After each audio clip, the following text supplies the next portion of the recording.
What's good, y'all? Welcome back to the channel. Today we are going over gearing and stats in Crystal of Atlan. We're going to be going over mid-game gearing specifically, as well as the stat menu and how to read the stat menu as well. How to figure out what stats you should be focusing on for your class, and how to figure out what stats your class will scale off of. First, let's go over stats and how to read them. If you take note, at the top left of your screen, you'll see the avatar icon for your character. If you click on that avatar icon for your character, you'll be taken to the character info screen.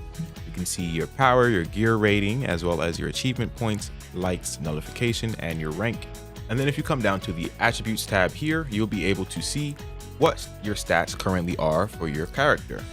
To see what each specific stat actually is, you'll want to go ahead and click on the details tab, and you'll be able to see what each stat actually is and what they each give and what they each do. Let's go over how to figure out what stats your class will be scaling off of and what type of damage your character actually does or your class actually does.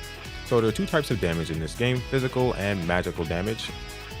For the most part, physical and magical damage will be scaling your overall damage for your character.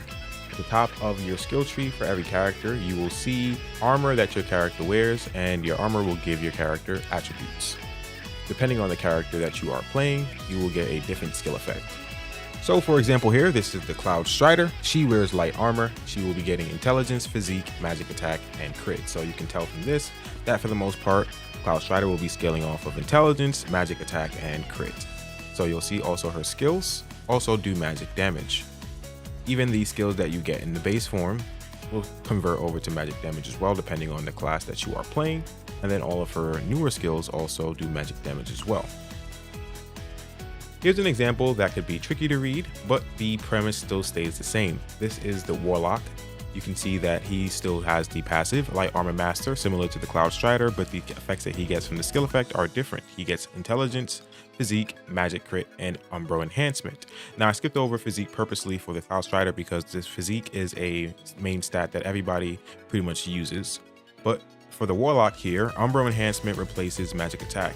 So in this case for the Warlock, you will see that he scales off of intelligence, magic crit, and umbro. You can also take note of the umbro element being listed underneath all of his skills as well.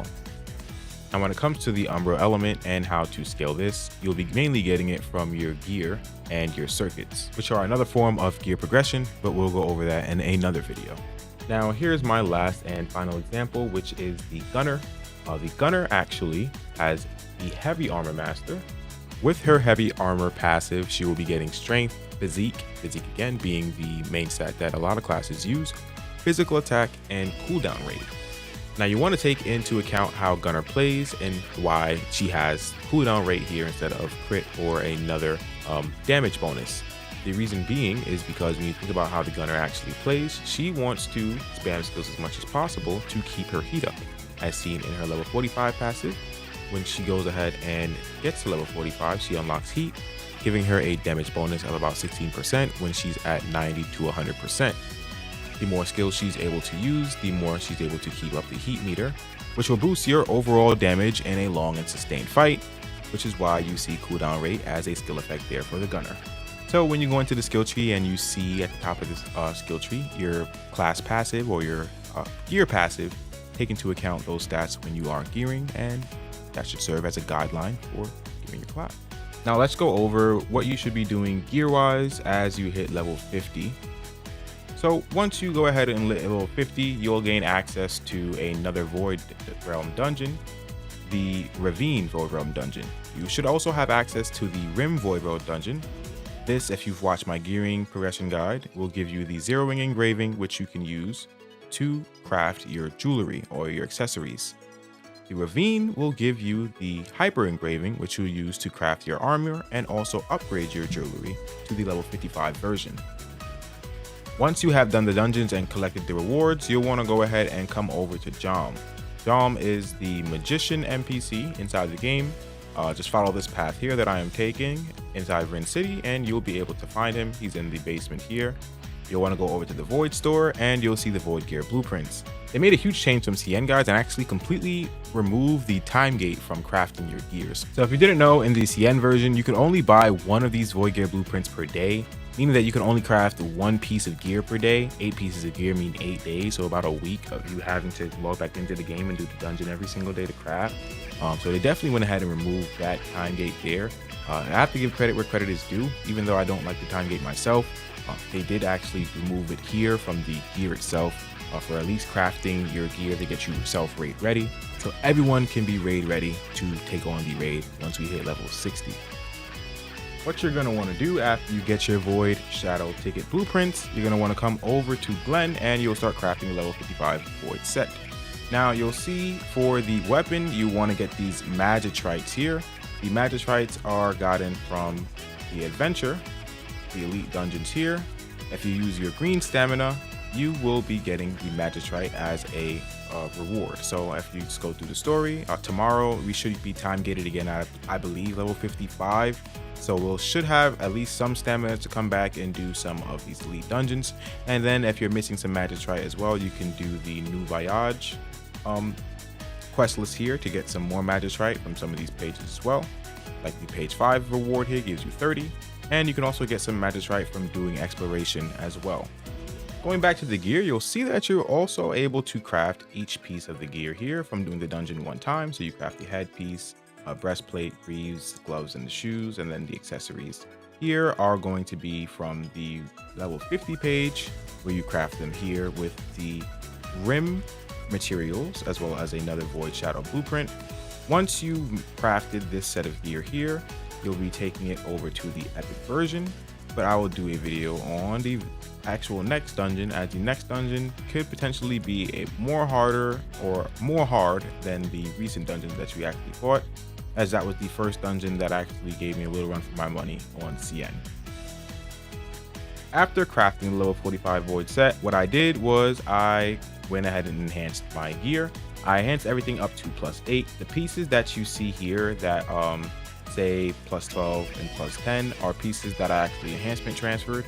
If you didn't know, you can actually take the enhancement level from a piece of gear and transfer it over to another piece of gear that's the same or lower level, but it needs to be +3 at least. So if I go ahead and take this level 20 piece of helmet here as +6, and I have this level 30 helmet here that's not enhanced at all, if I come here to this other box, enhance rate, I can see the piece of gear here.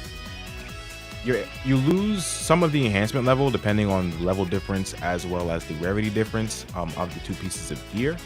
But for your level 55 set, when you take it from rare to epic, it will be inheriting the full stats, the full enhancement level, and also the full insignias. If you have any insignias on your gear, it will be inheriting the insignias as well. So no need to worry about that. This is more just for when you're enhancing your level 55 set for the first time, as well as when you're transferring your level 55 set to your level 60 set, which is the raid set. So to go ahead and go through with the enhancement, if I go ahead and make this +5, confirm, it will take some gold. And now I no longer have the level 20 helmet. This helmet is now +5. And that's essentially what I did for my glove and my greaves. This weapon is the growth weapon that you get from topping up $1. If you top up $1, you actually do get access to the top up bonus. If you come here, there should be a pack that you're actually able to get for $1 that will give you like, I think it's 2 batteries. It gives you about $1 worth of opal, as well as some gold and some inventory. That is a good purchase. There's also a one-time purchase for costume pulls for $1. That's a good purchase as well if you ever wanted to top up just $1 to get the weapon if you're still progressing. And you can also get it on every character as well, so if you wanted to just do it for your ults, you can do that as well. Completely up to you. You do it free to play. There's not necessarily a reason to get the growth weapon. It's just more for convenience sake and not having to use the +7 weapon that they give you every time you level. But the +7 weapon is more than enough to clear all the content, and I did it that way on CN. All in all, y'all, that is my mid-game gearing guide, as well as the stats guide for this game and how to figure out what stats will help your class. If this video helped you, definitely let me know in the comments. Thank y'all for watching, and I will catch y'all on the next Crystal of Atlan video. Be easy, be safe, y'all. Peace.